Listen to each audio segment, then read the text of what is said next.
Pada video kali ini, kita akan membahas Putri Duyung.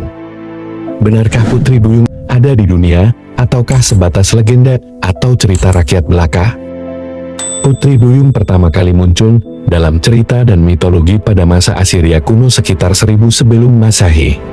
Hal itu bermula dari kisah Dewi bernama Atargatis mengubah wujudnya menjadi duyung karena membunuh kekasihnya. Dewi Atargatis merasa malu dan takut akhirnya mencelupkan dirinya ke laut. Atas sikap Dewi Atargatis tersebut, penguasa lautan merubah wujud sang dewi tersebut menjadi setengah berbadan ikan. Pada akhirnya kisah ini terus melegenda dan berkembang isu bahwa salah satu penghuni lautan ialah Putri Duyung. Selain kisah Dewi Atargatis, masyarakat Babilonia memiliki kisah lain terkait Duyung. Namun kisah Babilonia tidak mencirikannya sebagai wanita, tetapi berwujud jantan. Mereka mengenal Duyung tersebut sebagai atau Oannes. Oannes digambarkan sebagai duyung jantan, dan sesembahan Babilonia sebagai dewa laut.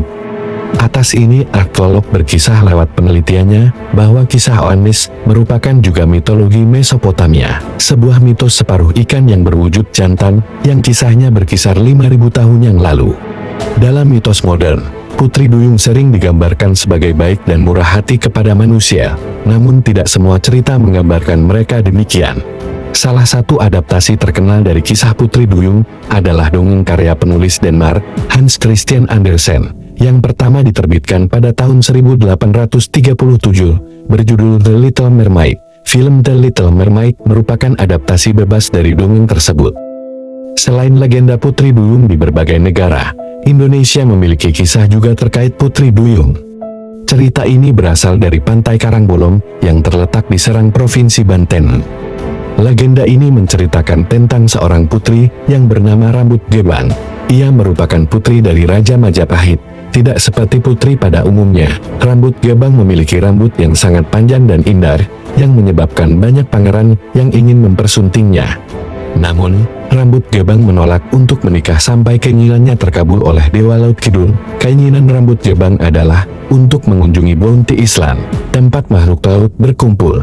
Dewa Laut Kidul mengabulkan permohonan Rambut Gebang dengan mengubahnya menjadi Putri Duyung.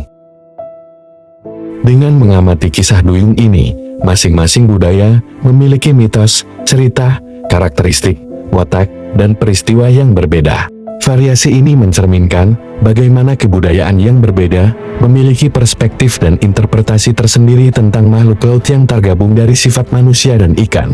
Dan sikap ini semakin memperjelas bahwa keberadaan Duyung sebatas mitos atau cerita rakyat. Lantas, mengapa orang percaya terhadap legenda Putri Duyung jangkau yang seakan kebenarannya ada di dunia ini? Hal ini dibenar-benarkan akibat pengamatan orang tertentu di tengah lautan saat melihat binatang laut dari kejauhan, atau karena faktor tertentu sehingga sulit dijangkau. Dan berhubung Putri Duyung sudah menjadi cerita legendaris, seketika itu mereka menjustis bahwa yang dilihatnya ialah seekor duyung. Lumba-lumba, paus, dan dugong memiliki bentuk tubuh yang mirip dengan apa yang digambarkan dalam cerita-cerita Putri Duyung, terutama jika dilihat dari kejauhan atau dalam kondisi laut yang tidak jelas. Lumba-lumba dan paus memiliki ekor yang lebar dan sirip dorsal yang dapat menyerupai ekor atau sirip yang gampang sekali dianggap Putri Duyung. Sementara itu, dugong, yang juga dikenal sebagai sapi laut, memiliki bentuk tubuh yang lebih mirip dengan manusia. Mereka memiliki wajah yang menyerupai manusia, dan lengan atau sirip depan yang bisa dianggap sebagai tangan Putri Duyung. Jadi sekali lagi bahwa ketika pelaut atau nelayan di masa lalu melihat hewan-hewan ini dari jauh atau dalam kondisi yang membingungkan, mereka mungkin mengira mereka melihat Putri Duyung. Sebuah contoh yang terkenal adalah ketika penjelajah Christopher Columbus melaporkan bahwa ia melihat jejak yang disebutkan sebagai Putri Duyung di perairan Karibia. Columbus mengamati dan berkata, mereka tidak begitu indah seperti yang digambarkan, yang menunjukkan bahwa ia mungkin telah melihat dugong atau manatir. Jadi, hubungan antara cerita Putri Duyung dan pengamatan hewan laut yang salah paham mungkin cukup kuat. Seiring berjalannya waktu, cerita-cerita ini mungkin menjadi legenda yang sering diceritakan, dan citra Putri Duyung yang idealis mungkin telah ditingkatkan oleh imajinasi manusia dan budaya populer. Dengan kurangnya bukti ilmiah yang mendukung keberadaan Putri Duyung, maka menjadi alasan mengapa mereka dianggap sebagai makhluk mitos dan legenda. Ilmu pengetahuan telah berkembang pesat dalam beberapa abad terakhir, tetapi masih belum ada fosil, penemuan biologis, atau dokumentasi yang otentik yang menunjukkan keberadaan makhluk setengah manusia dan setengah ikan ini.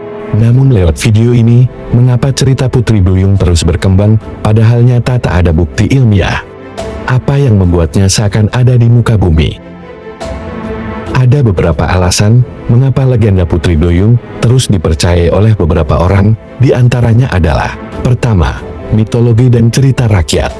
Cerita tentang Putri Duyung sudah ada sejak zaman kuno di berbagai budaya, mulai dari Yunani, Timur Tengah, hingga Asia. Cerita-cerita ini telah diwariskan dari generasi ke generasi, menjadikan Putri Duyung sebagai sosok yang dikenal. Kedua, salah pengertian pengamatan hewan laut. Sebagai sedikit informasi tentang hewan laut pada masa lampau, orang lebih mudah percaya bahwa apa yang mereka lihat adalah Putri Duyung, ketimbang lumba-lumba, paus, atau dugong. Kesalahan identifikasi ini membantu mendorong kepercayaan pada legenda makhluk ini. Ketiga, dalam banyak mitologi, Putri Duyung digambarkan sebagai makhluk yang memikat dan memesona, kadang-kadang dikaitkan dengan peristiwa atau kekuatan supranatural. Keempat, media populer, film, buku, dan program televisi yang menampilkan Putri Duyung dapat mempengaruhi persepsi dan kepercayaan orang tentang kenyataan makhluk ini. Penggambaran karakter Putri Duyung dalam media biasanya menarik dan mempesona, sehingga membuat penonton ingin percaya dengan keberadaannya.